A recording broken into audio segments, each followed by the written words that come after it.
मंगलम भगवान वीरो मंगलम गौतमो गणी मंगलम कुंद कुंदार्यो जैन धर्मोस्तु मंगलम सर्वमंगल मांगल्यम सर्वकल्याणकारकम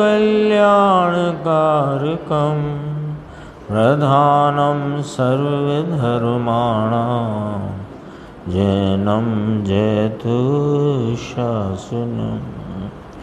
मैं नमो तीर्थनायक को, नमो ओंकार वाणी को, नमो उन कुंद प्रभु को जिन्होंने ओंकार धारण की। अहो उपकार जिनवर का, कुंद का दिव्य वाणी का, जिन कुंद ध्वनि दाता उन कहान स्वामी का।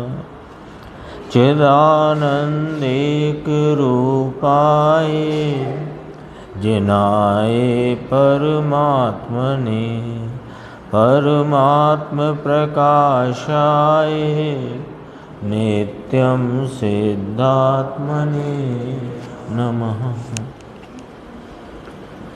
योगेंद्र देव कृत यह जो परमात्म प्रकाश नाम का ग्रंथ और इसकी अपनी स्वाध्याय जो कल अपन ने गुरुदेव श्री से 67वीं गाथा का भी थोड़ा व्याख्यान सुना था और उसका आज स्पष्टीकरण आज के 30 मिनट में पूरा हुआ है। तो अपन 67वीं गाथा का सूत्र और इसकी टीका पढ़कर गुरुदेव श्री के जो व्याख्यान स्पष्टीकरण में मुख्य अंश आए हैं वो अपन देखेंगे। गाथा है अपा पुज परुज परो आपा परुजिण होय, परुज कायाय वे अपुणवी णीयनेन पवणयं जोय। आत्मा आत्मा तो वस आत्मा ही है, पर ही है पर आत्म नहीं। आत्मा भी पर रूप नहीं हो, कहते योगी राज सभी। ज़्यादातर हिंदी पद्यानुवाद हरि गीत में है तो वही ख्याल में रहता है, और ये वीर छंद में है।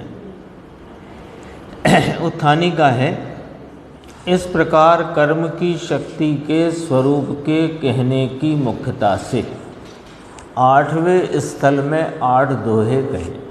पीछे जो चर्चा आई उसमें 4 गाथा और में कर्म की आत्मा का अनादि संयोगपना बताकर कर्म के फल रूप से यह आत्मा तो पंगु समान है, कर्म ही इसको 3 लोक में अर्थात 4 गति 84 लाख योनियों में लाते ले जाते हैं।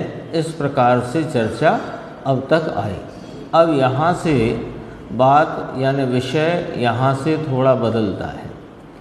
कहते हैं कि इससे आगे यानी अब जो विषय कहा जा रहा है वह भेदा भेद रत्नत्रय की भावना की मुख्यता से जुदे जुदे स्वतंत्र 9 सूत्र कहते हैं। अब यहाँ पर 9 सूत्र दोहा सूत्र आएंगे और वे सब अपने अपने विषय को बताते हुए हैं।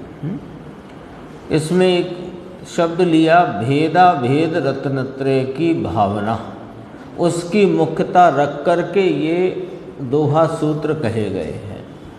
तो भेद रत्नत्रय भी क्या भावना के योग्य है? जो यहाँ पर उत्थानिका में कहा कि भेदा भेद रत्नत्रय की भावना, भावना का अर्थ यहाँ कामना नहीं होता, भावना का अर्थ है परिणमन, है ना। तो भेदा भेद रत्नत्रय, तो अभेद रत्नत्रय तो परिणमन के लिए उपादेय है और उसकी मोक्ष मार्ग में मुख्यता है। मुख्यता क्या? वही मोक्ष मार्ग है।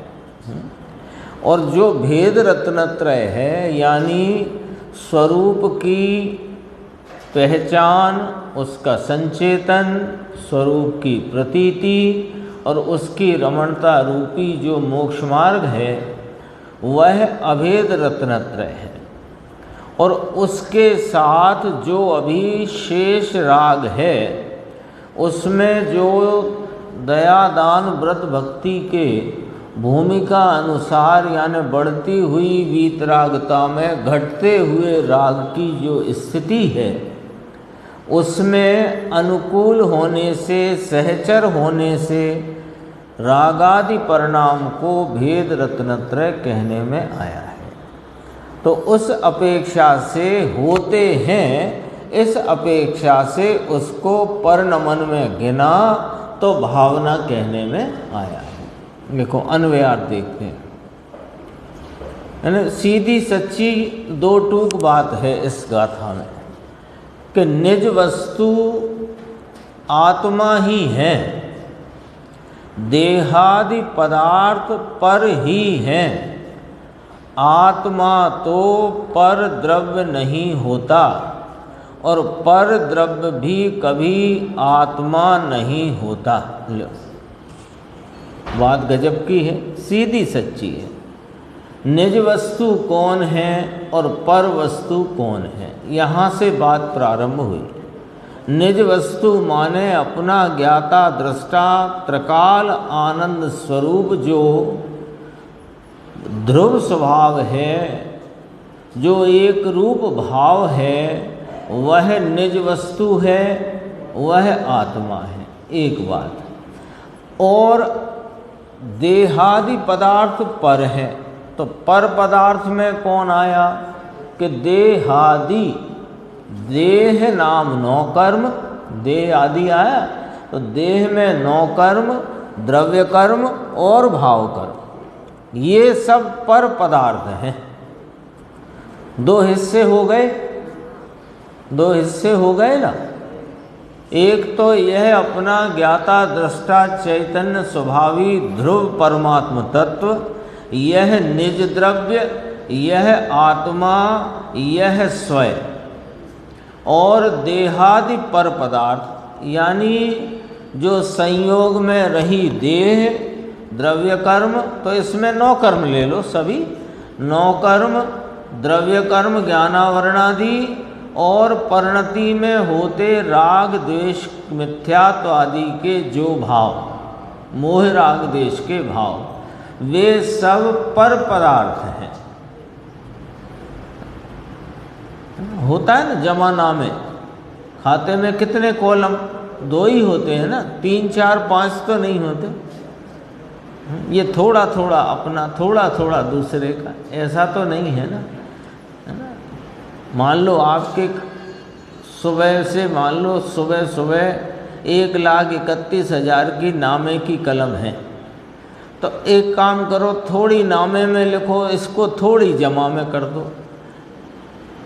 1,31 में चलो 1,00,000 नामे रखो, 31 तो जमा में डाल दो। ऐसा होता है क्या? तो ये पर पदार्थ और एक निज वस्तु, निज वस्तु में एक ही भाव, अपना ज्ञाता दृष्टा चैतन्य स्वरूप आनंद स्वरूप ध्रुव भाव, और नौ कर्म द्रव्य कर्म भाव कर्म पर पदार्थ। ये बार बार मैं इसलिए बोल रहा हूँ कि यही गड़बड़ है, इस खतौनी में ही गड़बड़ है। ये जो पर पदार्थ हैं, जिन्हें आचार्य भगवान योगेंद्र देव ने पर पदार्थ कहा, उसमें हम कुछ स्वयं में रखना चाहते हैं, कुछ पर में रखना चाहते हैं। अभी जब तक है तब तक अपना रखो, जब घर वाले ले जाएंगे जलाने तब पर मान लेंगे। ऐसा कर सकता है? ऐसे कर सकते हैं क्या अपन? द्रव्य कर्म देखो हमने ही उपार्जित किए हैं तो अपने रखो, रागादि भाव मेरी परिणति में होते हैं तो अपने रखो, तो कहे ऐसे नहीं चलेगा। क्यों नहीं चलेगा? उसका हेतु अगली पंक्ति में है। देखो, आत्मा तो पर द्रव्य नहीं होता और पर द्रव्य भी कभी आत्मा नहीं होता। पहले तो पर द्रव्य की लिस्ट बन गई और स्वद्रव्य की लिस्ट बन गई, तब जाकर के कौन क्या नहीं होता समझ में आएगी ना बात। तो यह आत्मा कभी पर द्रव्य नहीं होता। ये आत्मा कब शरीर रूप हो गया? कब यह ज्ञानावरणादि रूप हो गया? अरे कब यह पुण्य पाप रूप राग रूप हो गया? कब हुआ? कभी ना हुआ। तो जब यह उन रूप ना हुआ तो वे भी आत्मा रूप नहीं हुए। चार पंक्ति में पूरा भेद ज्ञान। ऊपर अपन ने उत्थानी का देखी ना, देखो निर्देश भाई, भेदा भेद रत्नत्रय की भावना की मुख्यता से। तो यहाँ भेद अभेद रत्नत्रय की प्रगटता, यानी अभेद रत्नत्रय मुख्य है, उसकी प्रगटता भेद ज्ञान पूर्वक है। और भेद ज्ञान की पहले में पहली बात यहाँ रख दी, निज वस्तु कौन, पर वस्तु कौन। और जो आत्मा है वह रागादि रूप कभी हुआ नहीं, ज्ञानावरणादि कर्म रूप हुआ नहीं, देहादि यानी 9 कर्म रूप कभी हुआ नहीं, और वे भी कभी आत्मा रूप हुए नहीं। टीका देखते हैं, देखो, शुद्धात्मा तो केवल ज्ञानादि स्वभाव है, जड़ रूप नहीं है, उपाधि रूप नहीं है, शुद्धात्म स्वरूप ही है। ये ले एक अपना खाता, ये निज वस्तु शुद्ध आत्मा तो केवल ज्ञानादि। यहाँ केवल का अर्थ है मात्र, मात्र ज्ञानादि, ज्ञान दर्शन सुख चारित्र वीर्य इत्यादि। यहाँ केवल का अर्थ है पर्याय केवल ज्ञान की नहीं, यहाँ केवल का अर्थ है केवल मात्र ज्ञान स्वरूप। तो शुद्ध आत्मा तो केवल ज्ञानादि। अब यहाँ केवल क्यों लगाया? केवल माने मात्र, ओनली। फिर ज्ञानादि कहा, ज्ञान दर्शन सुख चारित्र वीर्य इत्यादि। तो फिर यहाँ मात्र लगाया है, रागादि रूप नहीं, ज्ञानादि रूप है। क्या कहा है? देखो, केवल ज्ञानादि स्वभाव है, अस्ति, जड़ रूप नहीं है, नास्ति, यानी अपने ज्ञान स्वरूप है, जड़ रूप नहीं और उपाधि रूप नहीं और शुद्धात्म स्वरूप ही है। फिर अस्ति खड़ी करी। अब पर पदार्थ कौन है? कि सुनो, पर जो काम क्रोधादि पर वस्तु, यहाँ से शुरू किया। देखो यशवंत भाई, काम क्रोधादि पर वस्तु, यहाँ बात है ना, यहाँ से शुरू नहीं करी बात। टीका देखो, टीका में अंतरंग में जो भाव, क्योंकि टीका रचते समय मुनिराज को, आचार्य भगवंतों को विकल्प वृत्ति होती है, उसके साथ ज्ञान में एक क्षयोपशम का उस प्रकार का भाव होता है। उस भाव के साथ उस विकल्प की पूर्ति रूप ये लेखन रचना होती है। विकल्प उठा है, उसका इलाज करते हैं लिखकर, और उस समय में जो वर्तता हुआ क्षयोपशम का भाव है वो यहाँ प्रकट हो जाता है। क्या कहते हैं? कहाँ से शुरू किया? काम क्रोध आदि पर, अपना दूसरा कॉलम अन्य का, निज वस्तु पर वस्तु, पर जो काम क्रोधादि पर वस्तु भाव कर्म द्रव्य कर्म 9 कर्म हैं, वे पर ही हैं। देखो, टीकाकार आचार्य भी वही शैली लेते हैं जो सूत्रकर्ता आचार्य कहते हैं। अप्पा अप्पू जी परु अप्पा, हिंदी है ना इसका। आत्मा तो बस आत्मा ही है, पर ही है, पर आत्म नहीं। जो शैली उनने ली वही टीका में आई। देखो, पर वस्तु भाव कर्म द्रव्य कर्म 9 कर्म हैं, वे पर ही हैं, अपने नहीं हैं। और जो, अब यहाँ तक बात हो गई, फिर कहते हैं जो यह आत्मा संसार अवस्था में यद्यपि अशुद्ध निश्चय से काम क्रोधादि रूप हो गया है, तो भी परम भाव के ग्राहक शुद्ध निश्चय से अपने ज्ञानादि निज भाव को छोड़कर काम क्रोधादि रूप नहीं होता, अर्थात निज भाव रूप ही है। ले फैसला, जो यह आत्मा संसार अवस्था में यद्यपि अशुद्ध निश्चय से, अशुद्ध निश्चय क्या होता है? व्यवहार होता है। अशुद्ध निश्चय नहीं होता है, व्यवहार होता है। इसमें तो एक गुरुदेव ने अंत में आज अपन सुनते थे, तब 47 नए वाले परिशिष्ट से 2 नए लिए थे, वो अपन अभी देखेंगे, विचार करेंगे, बहुत गंभीर बात है वो भी। यहाँ तो अशुद्ध निश्चय माने क्या? व्यवहार है ना, क्योंकि एक ही शुद्ध निश्चय स्वरूप है, वह है अपनी त्रिकाली वस्तु आत्मा। वो त्रिकाली वस्तु आत्मा वह शुद्ध निश्चय है, बाकी सब व्यवहार है। जहाँ निर्मल पर्याय भी व्यवहार है अथवा अशुद्ध नय है, अशुद्ध नय है। तो ये कहा कि यद्यपि संसार अवस्था में अशुद्ध निश्चय से काम क्रोधादि रूप हो गया है। कहाँ हो गया है? पर्याय में, अवस्था में लिखा है ना, तो पर्याय में हो गया है।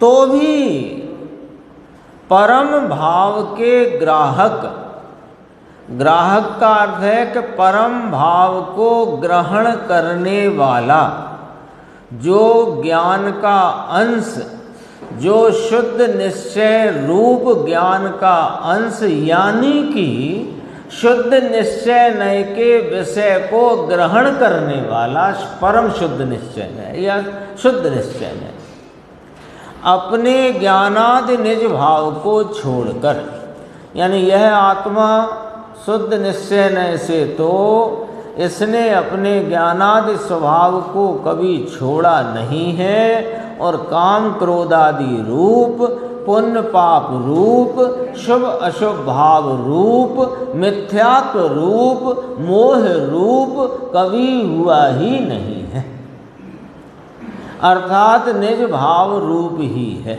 लो, कितनी सीधी सच्ची बात कही। एक तरफ निज वस्तु अपना ज्ञायक भगवान आत्मा, और पर वस्तु यानी जो भी परिणति में होते भाव कर्म, उनके निमित्त से होते द्रव्य कर्म, और द्रव्य कर्म के निमित्त से होते संयोग रूप 9 कर्म, ये सब पर वस्तु। तो स्वय वस्तु पर वस्तु हुई नहीं, पर वस्तु स्वय वस्तु हुई नहीं।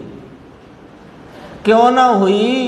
कि यद्यपि की संसार अवस्था में पर्याय में व्यवहार से यह भाव जो पर्याय में काम क्रोध आदि के हैं, उनके तरफ से उस व्यवहार से कहा जाता है कि आत्मा काम क्रोध आदि रूप हो गया है।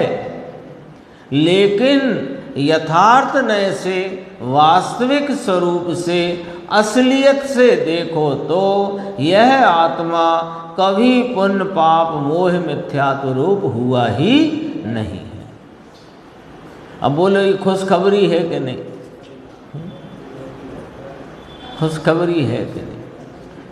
कितना ही अभी सुबह उठते ही भले कोई चिड़चिड़ाहट क्रोध आया हो, उसके बाद भगवान का नाम स्मरण में आया हो, भगवान का स्वरूप स्मरण में आया हो, स्वाध्याय में क्या विषय चलता है यह ज्ञान में आया हो, ये जितने शुभ अशुभ भाव हुए उस रूप में कभी हुआ ही नहीं, ये खुशखबरी है। तो मेरा कुछ बिगड़ा ही नहीं। अनादि से अनंत काल निगोद में बीता और फिर अनेक अनेक भवों में भी यह जीव परिभ्रमण करता रहा, लेकिन ऐसा होने पर भी इस चैतन्य वस्तु आत्मा का कुछ भी बदला नहीं, बिगड़ा नहीं, स्खलित हुआ नहीं, कुछ भी कमी पड़ी नहीं। खुश हो जाओ।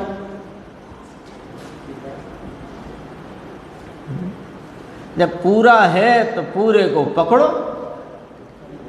यह रागादि विभाव परिणाम उपाधिक हैं तो सही पर्याय में, लेकिन यह स्वरूप से नहीं हुए हैं, उपाधि रूप भाव है ना। आया था ना पहले, शरीर से धूल आकर चिपक गई तो मैल रूप भाव को परिणत हो गई। तो ये मैल है वो शरीर ने नहीं उत्पन्न किया। बताओ आप, ये मैल लगा हो ना ऐसे तो दिख रहा है कि नहीं? मैल ऐसे व्यक्त रूप से दिख रहा है कि नहीं? पर ये बताओ, ये मैल शरीर ने उत्पन्न किया है कि मैल उपाधि है?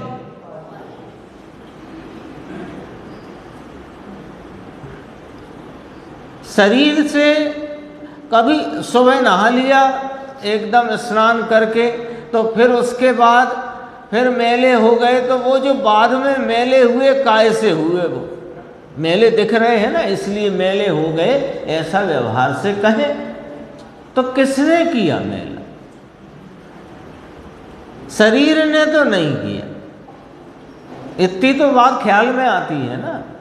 ऐसे यह जो रागादि काम क्रोध आदि के मोह राग देश रूपी जो मलिन असुचि परिणाम हैं, दुख रूप भाव हैं, वे उपाधिक भाव हैं, स्वरूप से उत्पन्न हुए नहीं हैं, पर के संबंध से हैं, निज भाव नहीं है। इसलिए आत्मा कभी इन राग आदि रूप नहीं होता, ऐसा योगीश्वर कहते हैं। अब इसमें भावार्थ आया। यहाँ उपादेय रूप मोक्ष सुख यानी अतीन्द्रिय सुख से तन्मय, अतीन्द्रिय सुख से तन्मय और काम क्रोधादिक से भिन्न जो शुद्धात्मा है वही उपादेय है, ऐसा अभिप्राय है। बोलो अब इसका अर्थ क्या निकला? अब अतीन्द्रिय सुख जब प्रकट होगा, है ना, तब उससे तन्मय होगा आत्मा, तो फिर उस शुद्धात्मा को हम ग्रहण कर लेंगे, है ना। गुरुदेव ने इसका स्पष्टीकरण करते कहा था, तन्मय शब्द तो यहाँ अर्थ में लिया है, मूल शब्द है अभिन्न, ऊपर आया संस्कृत में। देखो, अत्र मोक्ष सुखात उपादेय भूताद अभिन्न और काम क्रोधादिभ्यो भिन्नो यह शुद्धात्मा स एव उपादेय इति तात्पर्यार्थ। आया ना, अभिन्न शब्द है, उसको तन्मय कहा। तो अतीन्द्रिय सुख जो मेरा त्रैकालिक स्वरूप है,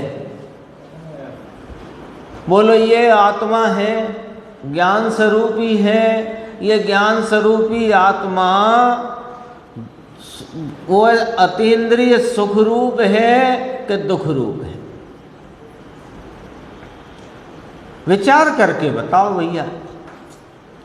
यह जो आत्मा ज्ञान दर्शन स्वरूपी आत्मा, ये स्वरूप से सुख रूप है कि स्वरूप से दुख रूप है?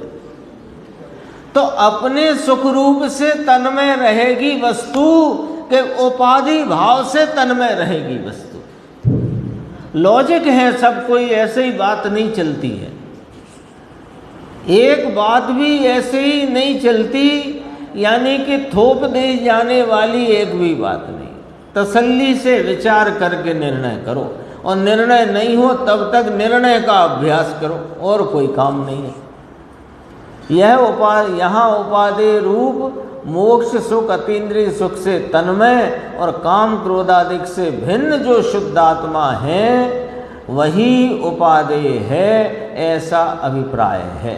यानी अपने सुख स्वरूपता से अभिन्न और उपाधि भाव रूप काम क्रोधादिक से ये जो भिन्न शुद्धात्म स्वरूप यानी कि मैं, वही उपादेय है, यानी वही ग्रहण करने योग्य है, ऐसा अभिप्राय है। यहाँ देखो गुरुदेव ने कहा था, संक्षेप में देखते हैं। देखो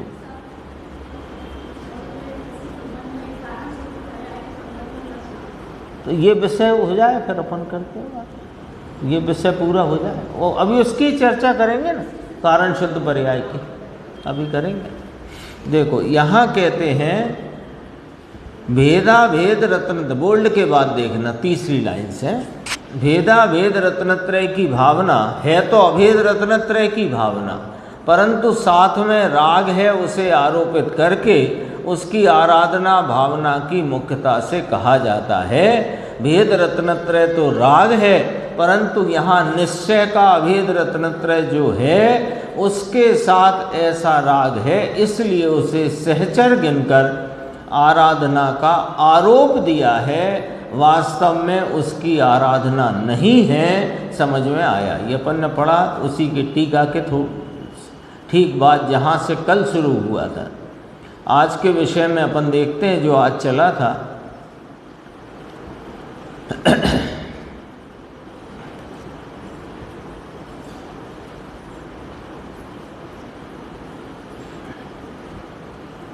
देखो ये था, यहाँ से ही देखते हैं।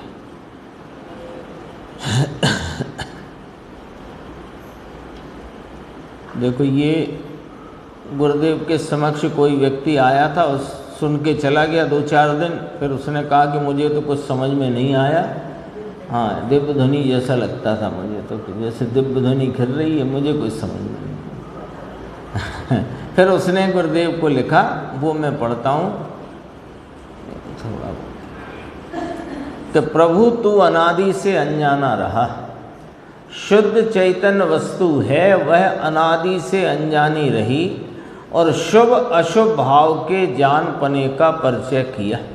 क्या किया इस जीव ने अब तक का क्या इसका हिसाब किताब है कि अपनी शुद्ध चैतन्य वस्तु से अनजान रहा और शुभ अशुभ भाव का परिचय किया। तो वह शुभ भाव कोई नई चीज़ नहीं है, हमारे आपके लिए कोई नई चीज़ नहीं है। अब वो ऐसा लिखा उसने चिट्ठी में कि अब तुम शुभ भाव का कुछ कहो, सुधार करो, शुभ भाव को हे बताते हो, इसे सुधारो। और आप तो एक वो आत्मा शुद्ध आत्मा बस ये कहते रहे, हमें कुछ समझ में आया नहीं। तो यहाँ से जो विषय उठ गया इसको अपन देखते हैं। एक बीच में आई बात कि देखो अभी अपन ने पढ़ा ही था, ये इसने निस्वभाव का कभी अवलंबन लिया नहीं और ये राग के सहारे आलम्बन लेकर पड़ा है, उसमें इसे मजा आता है। ये भटकने का रास्ता है, आरोपित वस्तु है, कहा ना निश्चय सम्यक दर्शन। तो वो मुमुक्षु ने कहा कि लोग भ्रम में पड़ जाते हैं कि ये मार्ग है कि वो मार्ग है। अब शास्त्र में तो 2 प्रकार से आई है चर्चा, कथन में, निरूपण में। तो लोग भ्रम में पड़ जाते हैं। उत्तर देखो, लोग भ्रम में पड़ जाते हैं और नहीं समझते, वे तो भ्रम में ही पड़े हुए। आत्मा का शुद्ध चैतन्य भगवान आनंद स्वरूप, उसकी श्रद्धा उपादेय करके निश्चय सम्यक दर्शन हुआ। उसके साथ देव गुरु शास्त्र की श्रद्धा का विकल्प जो है उसे सहज निमित्त रूप से देखकर, सहचर देखकर, उपचार से, व्यवहार से उसे संकित कहा है। इसमें भ्रम उत्पन्न होने की कोई ज़रूरत नहीं है। उसके लिए भी गुरुदेव ने यहाँ पंडित जी की एक चर्चा को लिया। देखो मोक्ष मार्ग प्रकाशक में, पेज नंबर बोलता हूँ 235 है। मोक्ष मार्ग प्रकाशक में सीधा कहा, देखो बहुत सरस बात, ये पॉइंट नोट करना माने इसको चित्त में बिठाना, बहुत इम्पोर्टेंट बात है। पंडित जी ने तो यहाँ तक कहा कि ये लक्षण जो बांधता हूँ वह निश्चय और सर्वत्र व्यवहार का लक्षण या सर्व व्यवहार का लक्षण सर्वत्र इस प्रकार जानना। किस प्रकार के? मैं कहता हूँ, मैं जो लक्षण बांधता हूँ उस प्रकार जानना। लो अब लक्षण समझो। जहाँ कहीं पूरे जिनागम में, पूरे जिनागम में जहाँ कहीं राग को साधक रूप से कहा हो वहाँ भी उसे उपचार से, व्यवहार से, आरोप से साधन कहा है, वास्तविक साधन नहीं है। ये तत्काल ये अर्थ निकालना। तत्काल जहाँ भी पूरे जिनागम में चारों ही अनुयोग की लेखनी में जहाँ कहीं भी किसी भी राग को, यानी मैंने चारों अनुयोग क्यों कहे? चरणानुयोग में तो ये मुख्यता से ही आता है, कर्णानुयोग में भी आता है, प्रथमानुयोग में बहुत आता है और द्रव्यानुयोग में भी आता है। जैसे कि द्रव्यानुयोग में कौन सी गाथा है? प्रवचन सार 85-86 नंबर की, शायद नंबर यदि मेरा ध्यान में सही है तो, कि आगम चेष्टा तदो जेठा, आगम चेष्टा ही श्रेष्ठ है, इसलिए मोह को दूर करने के लिए स्वाध्याय करना चाहिए। अब स्वाध्याय के राग को वहाँ साधक रूप से कहा, वहाँ भी यही अर्थ निकालना कि उपचार से कहा है, व्यवहार से कहा है, वास्तविक साधन नहीं है। वो पंडित जी ने तो लिखा, छावड़ा जी ने, बहुतायत से, बहुत सारे व्यवहार कथन में बहुत छोटी या एक दो पंक्ति में वास्तविक यथार्थ आता है, क्योंकि यथार्थ को कहने जाते हैं तो भी व्यवहार आता है, व्यवहार से ही कहा जाता है। लेकिन यहाँ तो पॉइंट क्या लिया? राग को साधक रूप कहा। स्वाध्याय के राग को भी यदि साधक कहा तो वहाँ भी समझना ये व्यवहार का कथन है, उपचार का कथन है। वास्तविक साधन तो भगवान आत्मा राग से भिन्न पढ़कर अनुभव की क्रिया करे। लो क्रिया कांड, ये वाला कांड करो, क्रिया कांड से मोक्ष, ये है क्रिया। आता ना ज्ञान क्रियाभ्याम मोक्ष, कौन सी क्रिया? कि ये राग से भिन्न पढ़कर अनुभव की क्रिया। कल आया था जैन धर्म क्या है? राग से भिन्न पढ़कर एक अरागी तत्व की दृष्टि करना, संचेतन करना, लीनता करना, ये जैन धर्म है। यही बात यहाँ करी। भगवान आत्मा राग से भिन्न पढ़कर अनुभव की क्रिया करे, प्रज्ञा छेनी से छेद कर, यानी भेद ज्ञान करके राग से भिन्न करे, अपने को राग से भिन्न अनुभव करे, उसकी प्रतीति करे, उस राग से भिन्न चैतन्य वीतरागी स्वरूप में रमणता करे, यह साधन है। हो गई बात, साफ हो गई। जहाँ राग की को साधन भी कहा हो वहाँ भी जानना कि ऐसा है नहीं। उपचार से, व्यवहार से, सहचर देखकर, सहज निमित्त रूप से ये कहने में आया है नहीं कोई राग। अब अपन ने तो स्वाध्याय तक के राग को भी और द्रव्यानुयोग की कथनी को भी यहाँ विचार में लेकर के देख लिया, बाकी तो अन्य अनुयोगों में मुख्यता से है ही।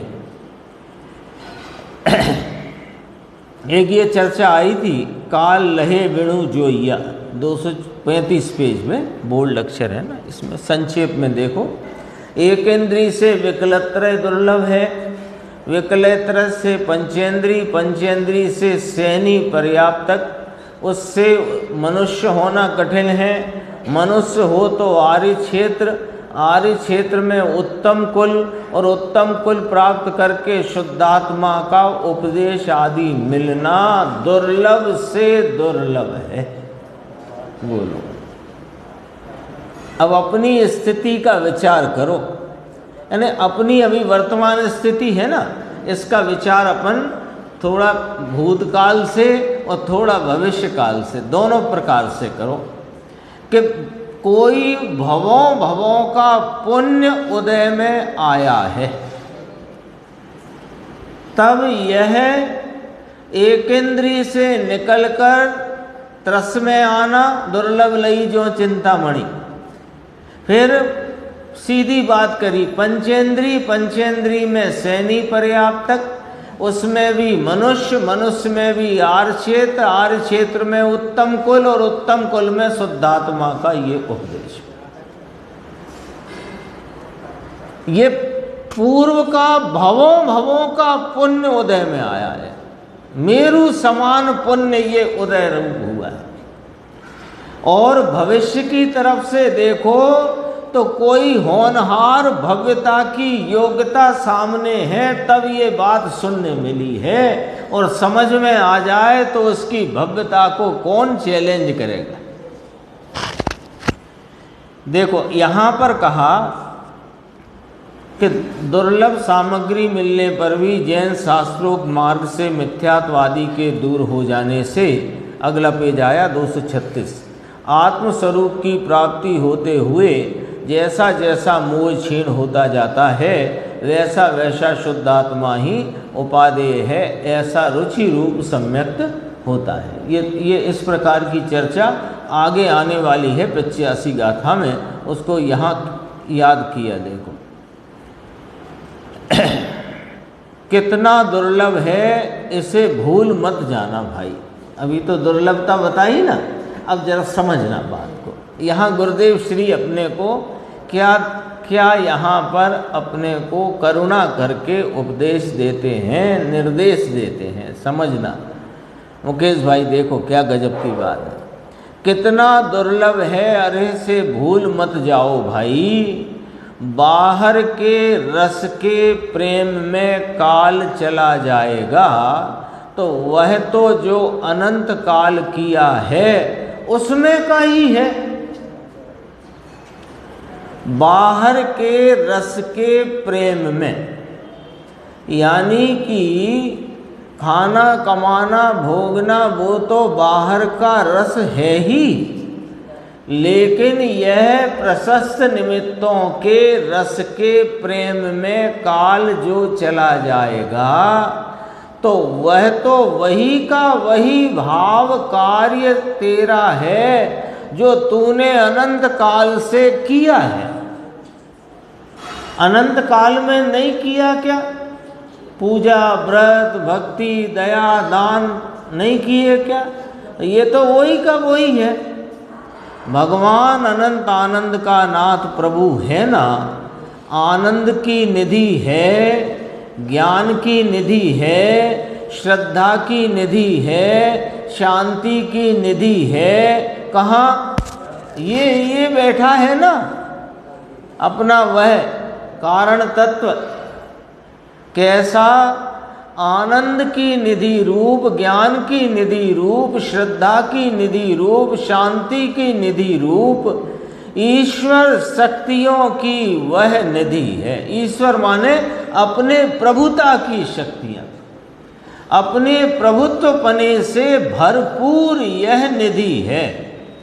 यह जो अपना चैतन्य भगवान ज्ञान आनंद श्रद्धा शांति प्रभुता का पुंज, यह अपना चैतन्य भगवान, इसको तू साधारण में खपा मत डाल। ये वस्तु तो अनादि अनंत है, ऐसी की ऐसी रहने वाली है, लेकिन अवसर तो मर्यादित है। वस्तु का तो अनादि से कुछ बिगड़ा नहीं, अनंत काल में बिगड़ेगा भी नहीं, लेकिन ये वस्तु को भूलकर अनादि से बाहर के रस के प्रेम में हमने काल गंवाया है। और इस अपने ही तत्व को अपनी ही परिणति में प्रकट आस्वाद रूप किया ही नहीं है। तो ये तो कहीं चले जाने वाला नहीं है, लेकिन अवसर जो दुर्लभ मिला है, जिसकी अभी चर्चा करी, वो दुर्लभ अवसर तो मर्यादित समय के लिए है। उस मर्यादित समय में, उस सीमित समय के अवसर को तू ऐसे साधारण हिसाब किताब में उलझ करके बर्बाद न कर।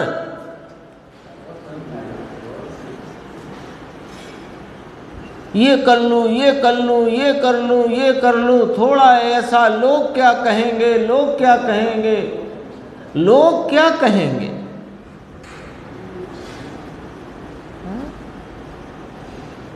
यदि यह प्राप्त ना हुआ तो वहाँ इतनी भीड़ में जा फंसेगा कि जहाँ तुझे कोई जीव मानने भी राजी नहीं होगा। बहुत भीड़ की चिंता रहती है ना, भीड़, ये ऐसी भीड़ में चला जाएगा, ये सच्ची कहते हैं। इसे तू साधारण में ना खपा डाल भाई, उस शुभ उपयोग से और उसमें से होगा ये तेरी भ्रांति की कोई पराकाष्ठा है। ये शुभ भावों से, कषाय की मंदता से, दया दान पूजा से ये आत्मा मिल जाएगा, ये तेरी भ्रांति की पराकाष्ठा है, इससे ज़्यादा कुछ नहीं। और पहले किया नहीं हो सो बता। लेकिन इस आत्मा का एक क्षण को आस्वादन हुआ। एक मेरे आया है भाई, जगत के सब लोग जब तुझे पागल समझने लगे, तो समझना कि तू सही है। बिल्कुल सही है, ऐसा ही है, ऐसा ही है। पागल खाने में अपन जाओ तो बहुत सारे पागल वहाँ हों तो वे अपनी चेष्टाओं को बेपागल समझते हैं, क्योंकि बेपागल है।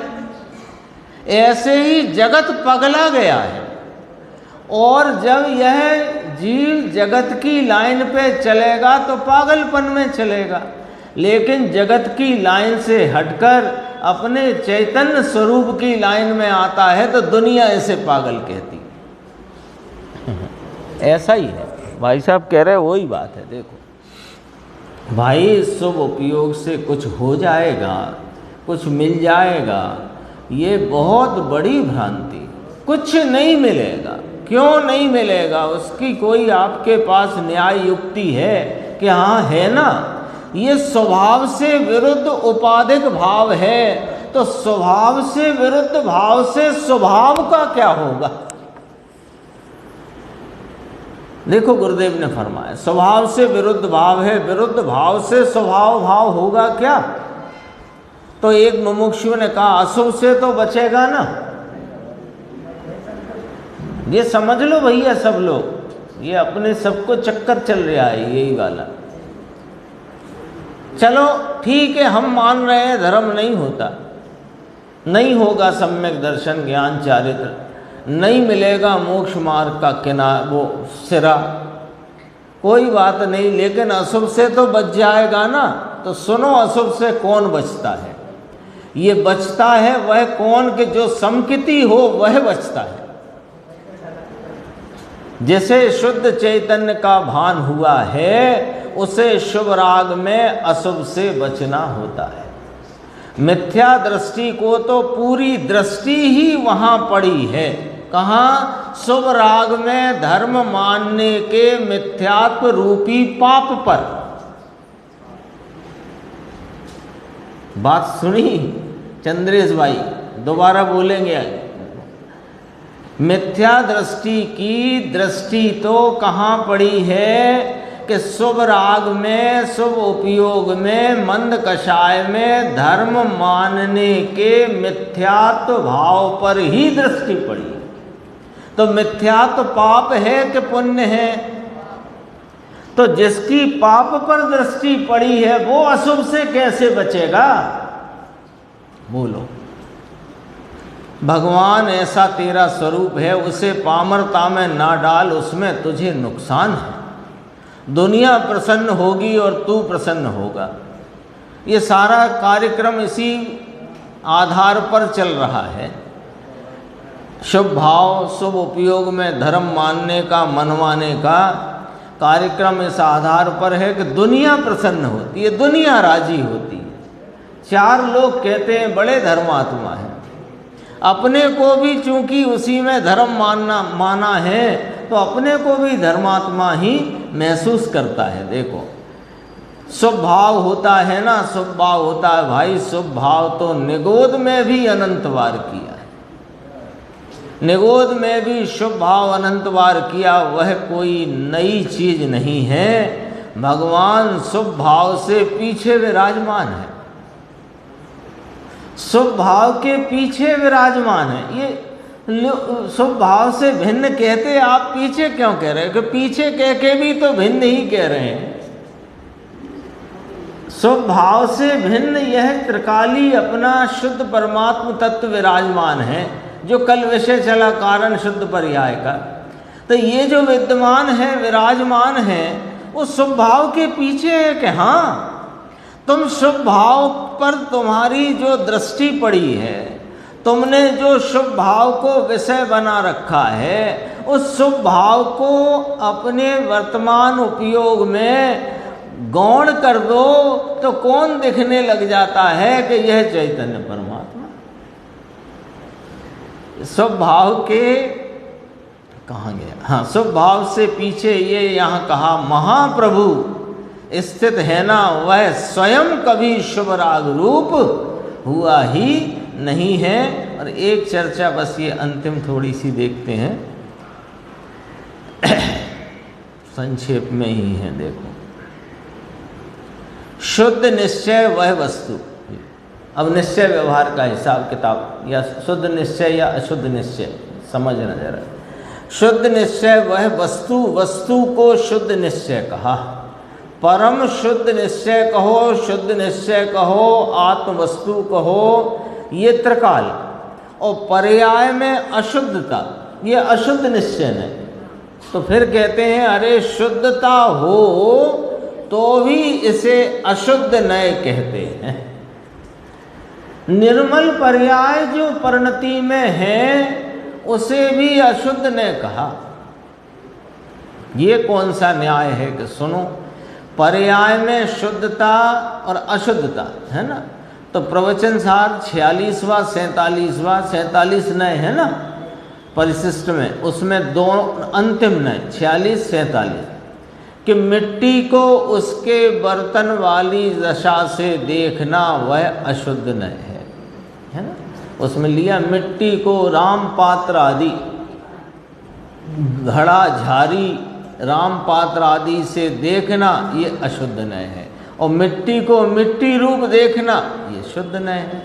तो आत्मा को, शुद्धात्मा को सर्व उपाधियों से रहित एक निरूपाधि स्वरूप देखना, जानना, अनुभवना ये शुद्ध नय है। और उसमें ये संसारी, ये सिद्ध, ये साधक, ये बाधक, ये अशुद्ध नय है।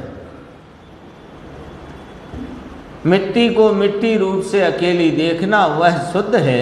इसी प्रकार भगवान को उसकी निर्मल पर्याय से भी न देखना, अकेले द्रव्य को देखना वह शुद्ध है। यहाँ तक चर्चा अपनी इस 67 गाथा की आई। वो आप प्रश्न बताएं तो फिर अपन आगे बढ़ें।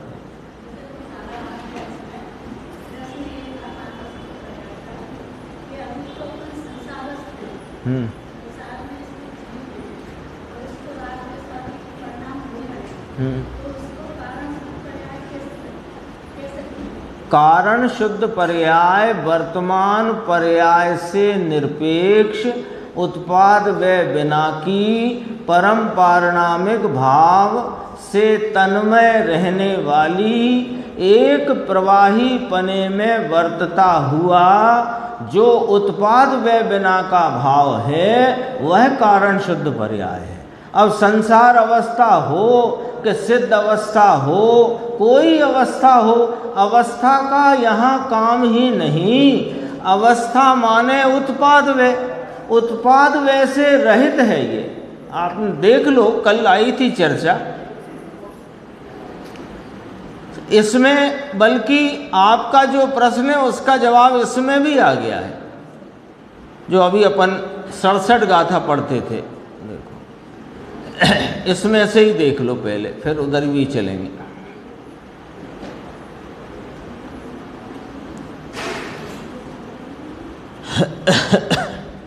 संसार अवस्था देखने में तो अशुद्ध न है, ये तो अभी चर्चा आई।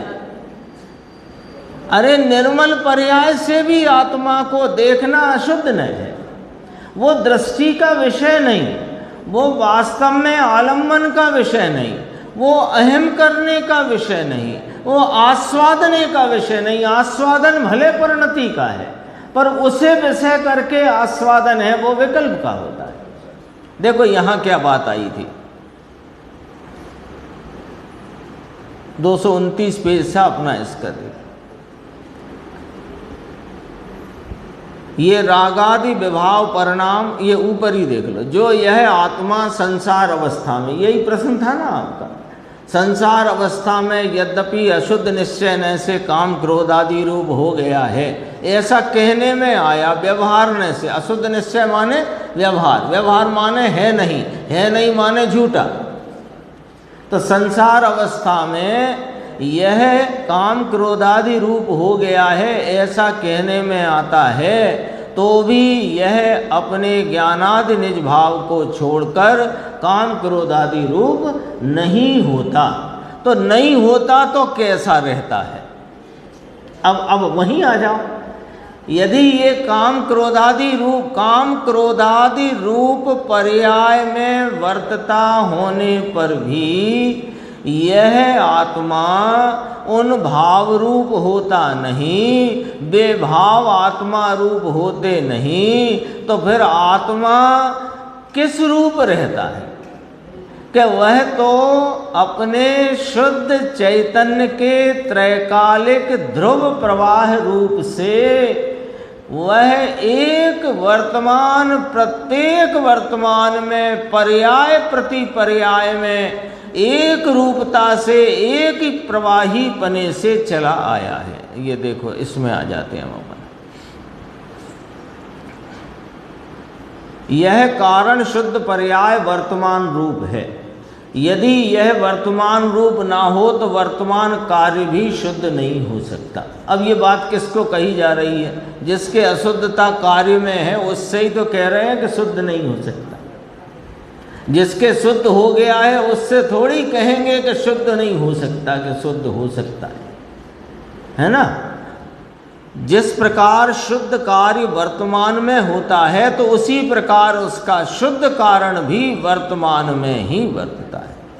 ये कारण शुद्ध पर्याय माने आत्मा का त्रैकालिक चैतन्य स्वरूपता का ध्रुव प्रवाह जो उत्पाद वैसे रहित है, जो स्वय चतुष्टय स्वरूप परम पारिणामिक भाव से तन्मय रही हुई एक धारा है।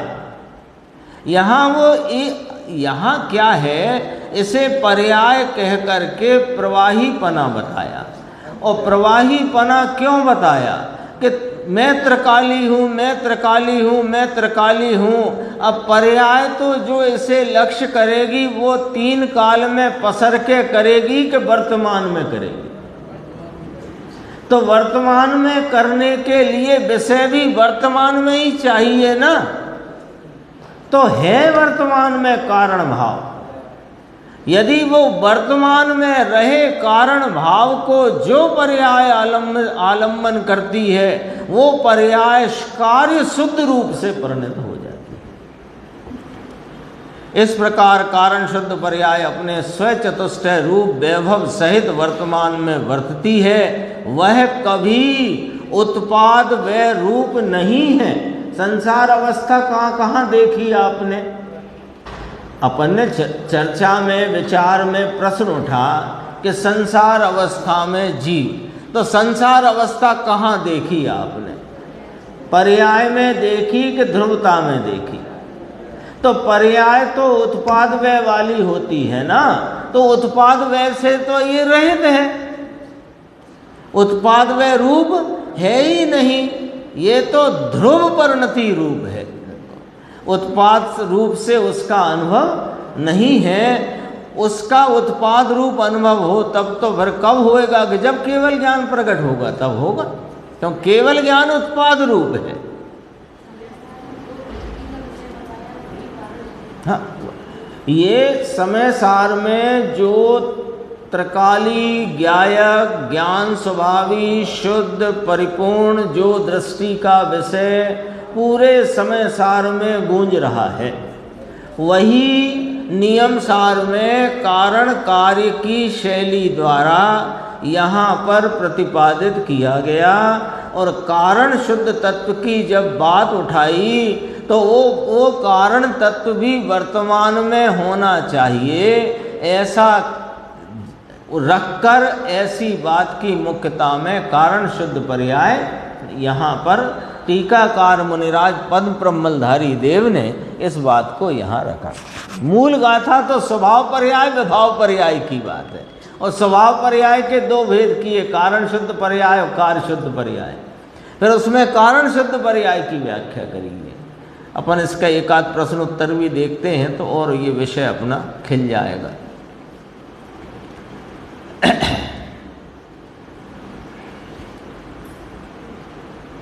ये तो क्या है, बहुत अपने को विचार करके खूब तसल्ली से तब वो बैठने वाली चीज़ है। और जहाँ तक अपने को नहीं बैठती तो अपने साथ गुरुदेव रहते हैं हमेशा, तो कोई दिक्कत नहीं है। 596 नंबर का प्रश्न है, कारण शुद्ध पर्याय में पर्याय शब्द आता है, ऐसी स्थिति में वह पर्याय दृष्टि का विषय हो जाता है क्या? पर्याय शब्द का अर्थ इसमें देखो एकदम बहुत सीधी सच्ची बात है। पर्याय शब्द से यहाँ पर जो कहा तो 2 पॉइंट याद रख लो तो कभी कारण शुद्ध पर्याय को नहीं भूलोगे। कि एक तो इसका मूल स्वरूप क्या है कि शुद्ध चैतन्य का त्रैकालिक ध्रुव प्रवाह, इसे कारण शुद्ध पर्याय कहते हैं, ये याद कर लो। दूसरे इसके 2 शर्तें याद कर लो कि ये उत्पाद व रूप नहीं है, ये उत्पाद व स्वरूप नहीं है, और यह वर्तमान एक प्रवाही पने को बताने के लिए यहाँ पर्याय की बात या पर्याय शब्द का प्रयोग किया गया हो। बस अब कभी उलझन ही नहीं होगी। कारण शुद्ध पर्याय उत्पाद व रूप नहीं है, एक धारा प्रवाही पने को बतलाने के लिए है। तीसरी बात और अब याद आ गई तो वो भी कहते हैं कि जैसे अन्य 4 द्रव्यों में अनादि अनंत एक निर्मल धारा प्रवाहमान है, ऐसे इस आत्मा में भी एक निर्मलता का प्रवाह विद्यमान होना चाहिए, वही कारण शुद्ध पर्याय है। देखो उत्तर गुरुदेव का, ये प्रश्न पूछा कि ये पर्याय दृष्टि का विषय हो गया क्या साहब? कि नहीं, पर्याय शब्द आ जाने से वह पर्याय दृष्टि का विषय हो जाता है, ऐसा नहीं समझना। वह पर्याय द्रव्य के साथ, वह पर्याय माने कारण शुद्ध पर्याय द्रव्य के साथ सदा तन्मय पने। अब सदा आ गया तो इसमें कोई संसार अवस्था सिद्ध अवस्था का कोई भेद रहा नहीं। सदा तन्मय पने वर्तती हुई द्रव्य दृष्टि के विषय में ही समाहित है। भले नाम लिया कारण शुद्ध पर्याय, पर ये है द्रव्य दृष्टि का विषय, ये पर्याय दृष्टि या पर्याय नय का विषय नहीं है।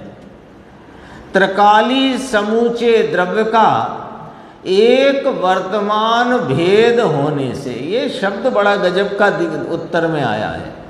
त्रिकाली समूचे द्रव्य का, जो अभी अपन समय सार के संदर्भ से याद करते थे, त्रिकाल अनादि अनंत ध्रुव स्वरूप एक रूप जो पुण्य पाप रूप हुआ नहीं, शुद्ध ज्ञानादि स्वरूप परिपूर्ण तत्व, वह जो द्रव्य है वह त्रिकाली है, वह अनादि अनंत है। अब हम पूछते हैं कि जो त्रिकाली है वो वर्तमान है कि नहीं? जो त्रिकाली है वो वर्तमान है कि नहीं? बिना वर्तमान के त्रिकाली कहां से लाए? लेकिन मात्र वर्तमान हो वो पर्याय है, और जो त्रिकाल वर्तमान वर्तमान वर्तमान हो वह त्रिकाली हर वर्तमान में विद्यमान है, वह कारण शुद्ध पर्याय। तो ये वर्तमान एक वर्तमान भेद है। ये वो तीन काल है ना, जितना बीत गया वो अतीत का भूतकाल, जितना अभी बाकी है वो भविष्यकाल, और एक वर्तमान। तो ये भेद हुआ कि नहीं उसका? त्रिकाली समूचे द्रव्य का एक वर्तमान भेद होने से उसके लिए पर्याय शब्द का प्रयोग किया गया है। और वर्तमान कार्य माने मोक्ष मार्ग करने के लिए उसको वर्तमान कारण बताया गया है। आ गया सारा जवाब, इसी में आ गया। इस कारण पर, इस कारण पर, इस कारण शुद्ध पर्याय नामक अपने इस दृष्टि के विषयभूत द्रव्य स्वभाव पर दृष्टि का जोर देने से सम्यक दर्शनादि कार्य होते हैं। एक और देखो, कारण शुद्ध पर्याय और कार्य शुद्ध पर्याय किस नय के विषय है? अब दो आ गई। कारण शुद्ध पर्याय त्रिकाल प्रवर्तमान वर्तमान वर्तमान वर्तमान सदा एक रूपता की धारा प्रवाही जो अपना चैतन्य स्वरूप है, वह कारण शुद्ध पर्याय। और उसके आलम्बन से जो पर्याय में निर्मल कार्य प्रकट हो वह कार्य शुद्ध पर्याय। तो ये किस नय के विषय हैं? तो उत्तर, कारण शुद्ध पर्याय सहज शुद्ध निश्चय नय का विषय है, और कार्य शुद्ध पर्याय शुद्ध सद्भूत व्यवहार नय का विषय है। सम्यक दर्शन ज्ञान चारित्र अथवा केवल ज्ञान रूप दशा अथवा सिद्ध दशा, ये कार्य शुद्ध पर्याय है। ये किस नय का विषय है? कि शुद्ध सद्भूत व्यवहार नय का विषय है। और ये कारण शुद्ध पर्याय ये सहज शुद्ध निश्चय नय का विषय है। एक प्रश्न और है, ये पूरा ही कर देता हूँ, ये चैप्टर ही पूरा हो जाएगा। देखो 2 मिनट लगेंगे। केवल ज्ञानादि की शुद्ध पर्यायों को निरपेक्ष कहा और कारण शुद्ध पर्याय को भी निरपेक्ष कहा, तो इन दोनों प्रकार के निरपेक्षों में क्या अंतर है? देखो, केवल ज्ञान आदि शुद्ध पर्याय वे भी स्वभाव से निरपेक्ष उत्पन्न होती है ना। केवल ज्ञान आदि जो पर्याय है निर्मल, केवल ज्ञान, केवल दर्शन, केवल सुख, केवल वीर्य आदि जो परिपूर्ण पर्याय हैं वे निरपेक्ष हैं, उन्हें भी निरपेक्ष कहते हो। और कारण शुद्ध पर्याय जो शुद्ध सहज शुद्ध निश्चय नय का विषय, उसे भी आप निरपेक्ष कहते हो। तो दोनों प्रकार के निरपेक्ष में क्या अंतर है? ज्ञानावरणादि कर्मों के नाश से जो केवल ज्ञानादि पर्याय प्रकट हुई वे भी स्वभाव पर्याय हैं, उन्हें इंद्रियों आदि की अपेक्षा नहीं, इस अपेक्षा से उन्हें निरपेक्ष कहा जाता है। अतीन्द्रिय ज्ञान है ना, तो इंद्रिय आदि से निरपेक्ष है, तो उसे निरपेक्ष कहते हैं। परंतु फिर भी वे स्वभाव पर्याय होने पर भी और इंद्रिय आदि के कोई जिसमें निमित्तपना अपेक्षा सापेक्षपना नहीं, ऐसी होने पर भी कर्म के क्षय के साथ उनका निमित्त नैमित्तिक संबंध है। ज्ञानावरणी, केवल ज्ञानावरणी का अभाव होने से ज्ञानावरणी आदि कर्मों का, घाती कर्मों का आदि इत्यादि जहाँ से भी लेना हो, उनका निमित्त नैमित्तिक संबंध है। इतनी अपेक्षा तो उनमें आती ही है किंतु कारण शुद्ध पर्याय में तो कर्म के साथ निमित्त नैमित्तिक संबंध की भी अपेक्षा नहीं है। वह तो द्रव्य के साथ त्रिकाल माने अनादि अनंत निरपेक्ष पने वर्तती है। ये चर्चा थी। अब पुण्य पाप का अधिकार आएगा अपने आगे की स्वाध्याय।